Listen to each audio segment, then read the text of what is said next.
अरे यार, एक ना एक मुसीबत गली पड़ी रहती है। मालिक, ओ मालिक। क्या हुआ रे हरिया? अरे मालिक, वो एक गलती हो गई। गलती? कैसी गलती? अरे मालिक, वो आंख लग गई थी जरा सी। हाँ तो क्या हुआ?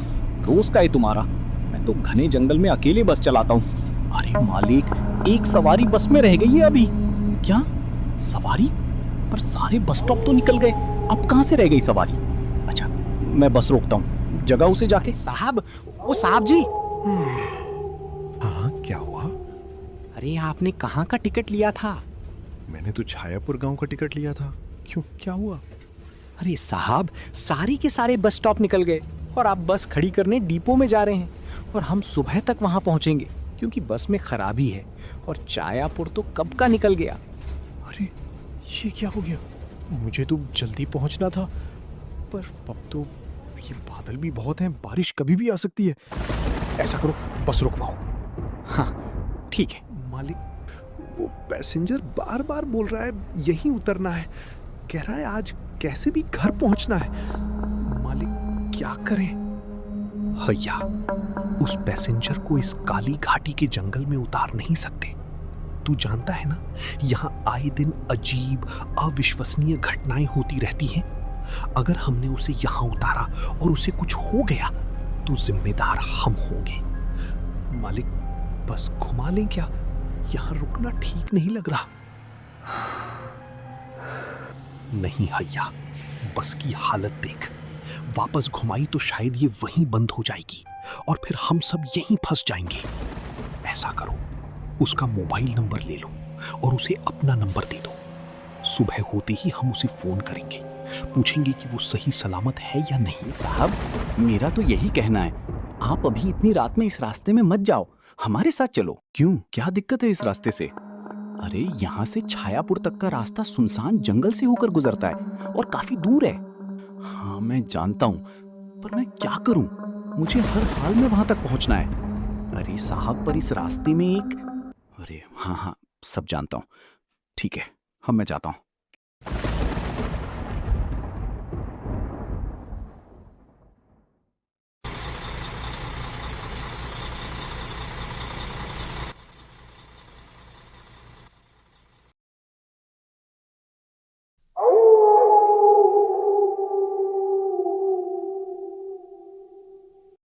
एक अधेड़ उम्र का आदमी श्यामलाल शहर से अपने गांव लौट रहा था। अचानक काले बादल छा गए और बारिश शुरू हो गई।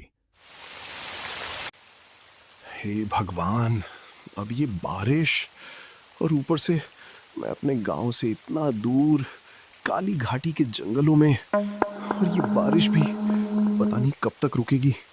अगर भीग गया तो बीमार पड़ जाऊंगा। अरे, वो कोई पुराना घर है क्या? जाकर देखता हूँ, आज रात गुजारने को मिल जाए बस। काम तो होता ही रहता है। भीगते भीगते श्यामलाल तेजी से जंगल की कच्ची पगडंडी पर दौड़ रहा था। अचानक उसे दूर एक पुराना टूटा फूटा खंडहर दिखाई दिया। दीवारें झुकी हुई, छत गिरी हुई। वो उसी ओर भागा, शायद बारिश से बचने की कोई जगह मिल जाए।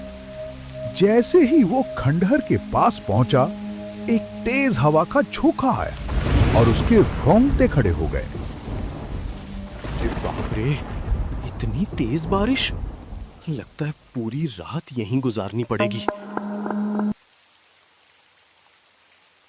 अच्छा हुआ ये खंडहर मिल गया, पहली बार इस इलाके में आया हूं मैं। अरे, वो क्या है वहां पर?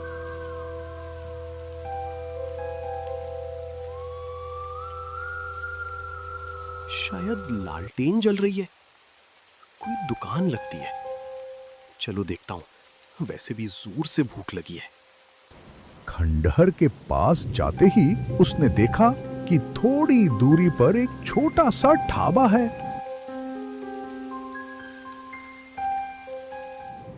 ढाबा पुराना था, मिट्टी और टिन की छत वाला, और उसके दरवाजे के बाहर एक लालटेन टिमटिमा रही थी, जो बारिश में भी बुझी नहीं थी।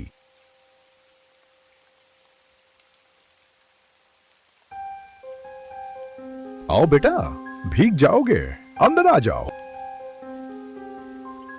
अरे बेटा, इतनी बारिश में इतनी रात को यहां कैसे आना हुआ?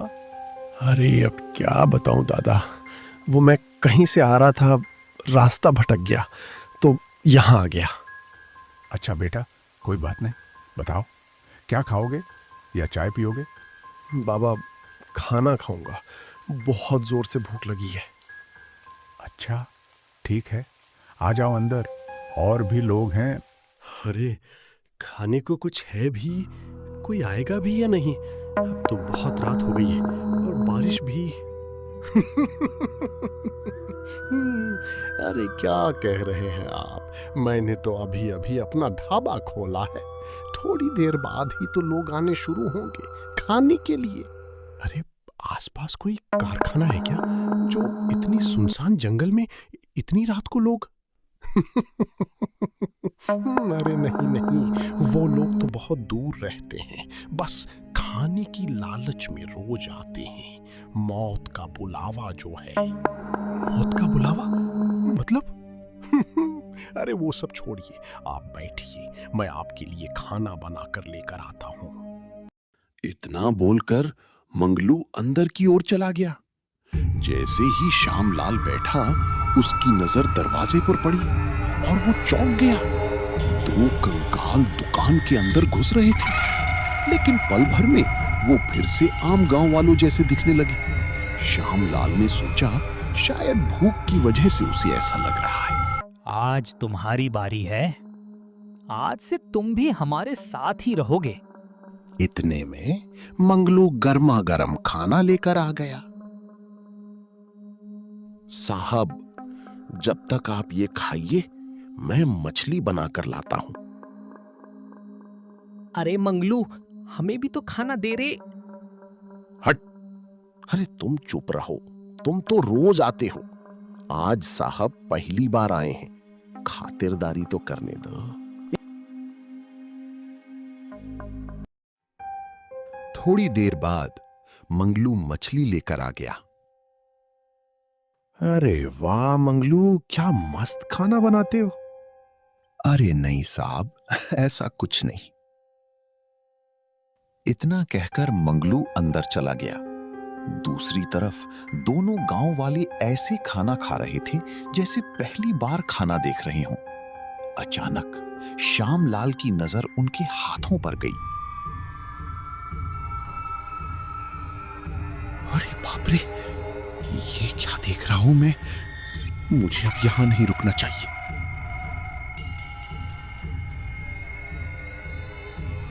श्यामलाल मंगलू के पीछे पीछे उस कमरे की ओर गया। वहां जाकर उसने देखा एक अजीब दृश्य। एक कंकाल खाना बना रहा था।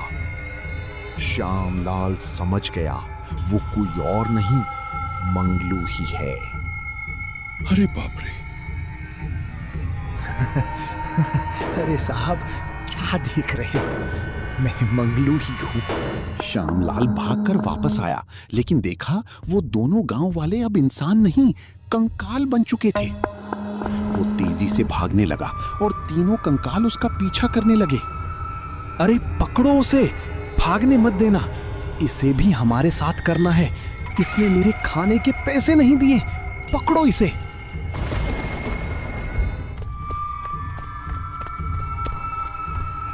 भागते भागते भय और थकान के कारण उसकी आंखों के सामने अंधेरा छाने लगा।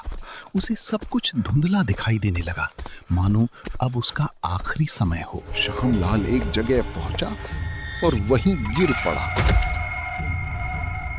सुबह एक पंडित जी ने उसे जगाया। अरे बेटा, तुम कौन और यहां कैसे? बाबा, मैं श्यामलाल हूं। और श्यामलाल ने रात की सारी घटना पंडित जी को बता दी। अच्छा हुआ जो तुम मंदिर तक आ गए, वरना बच नहीं पाते। करीब 10 साल पहले की बात है। मंगलू ने अपना ढाबा खोला था। उसका खाना दूर दूर तक प्रसिद्ध हो गया, लेकिन कुछ जलनखोर लोगों ने उसके खाने में जहर मिला दिया। कई लोग मर गए। गांव वाले गुस्से में आ गए और बोले, मंगलू, तू खाने में क्या मिलाता है? आज तुझे नहीं छोड़ेंगे, आज छोड़ना मत इसे। फिर आऊंगा और मंगलू का ढाबा कभी बंद नहीं होगा।